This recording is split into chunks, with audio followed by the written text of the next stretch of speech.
long time ago, there was a great orator, someone who could just speak with such fluency that when he stood to quote Macbeth and some of the great master works of the ages, people were just awed at such a masterful voice that this man had. And he had an engagement one night at this certain place, and as he stood and spoke, the audience just roared with applause, and they were just so thankful that they had him. And after he finished, he had a time of request at the end of his time. So someone requested that he do the 23rd Psalm. And he did the 23rd Psalm in this magnificent voice. And when he finished, there was just applause that roared from the place. It was a very large convention hall. And they wanted him to do it again. So he did it again. And as he finished it the second time, the applause came again. And the third time, the applause came again. And they wanted him to do it again. And he stepped back up to the microphone and he said, "My pastor, when I was a little boy, is in the back of the auditorium tonight, so I'd like for him to come up and recite the 23rd Psalm for him." So this little old man got up from the very back of the auditorium. He was bent over with age. And he made his way to the front, walking with a cane, and someone helping him on the other side. And as he came up on the stage, he walked to the microphone, and in a voice that was so worn by the years and so cracked and not beautiful at all, he began to quote the 23rd Psalm. When he finished, there was no applause. And the man stepped back to the microphone and he said, "Do you know why when I quoted the 23rd Psalm, you applauded? And when my pastor quoted the 23rd Psalm, you cried? Because there was not a dry eye in the house." He said, "Because I know the 23rd Psalm, but my pastor knows the Savior." That's where we stand tonight, folks. We can come out here and we can sing beautiful songs about the Lord and about praise and about all the wonderful things about walking a way that's right on this earth. Because every one of us have a stage.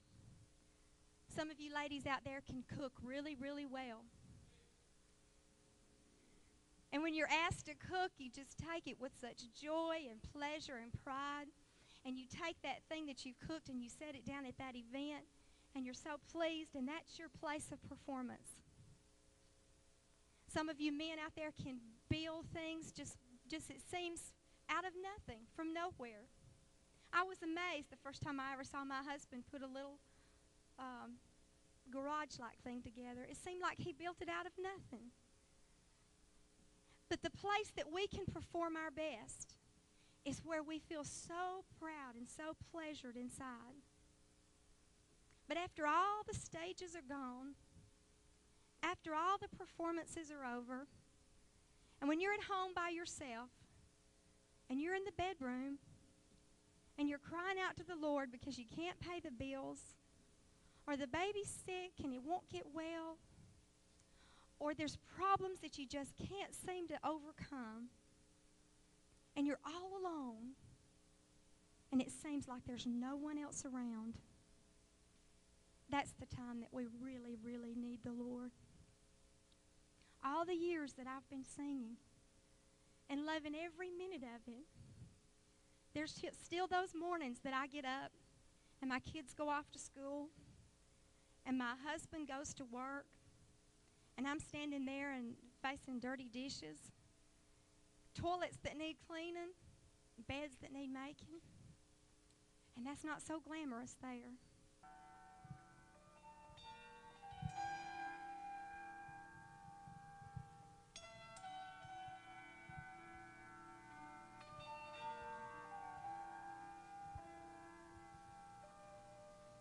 The stage is bare, the crowds are gone, the love we share still lingers on. We sang and played and we laughed and cried, and in our fumbling way we tried to say what only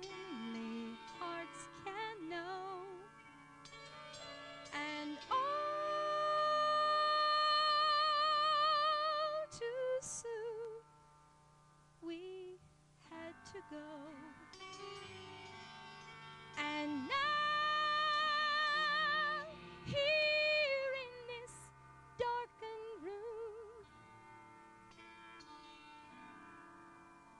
there's just empty seats. There's just me and you. It was easy to call you Lord when 1,000 voices sang your praise. But there's no one to hear me now. So hear me now. Be near me now.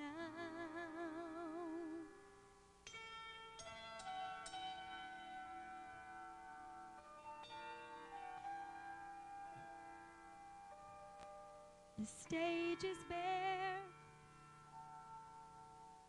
The crowds are gone.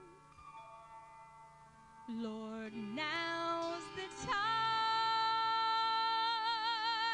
I need your song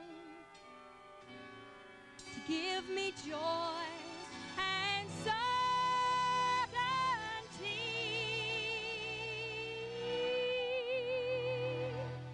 when no one else is watching me. I need you more than words can say. Tomorrow's such a daily day, and I so need to feel you there, holding my hand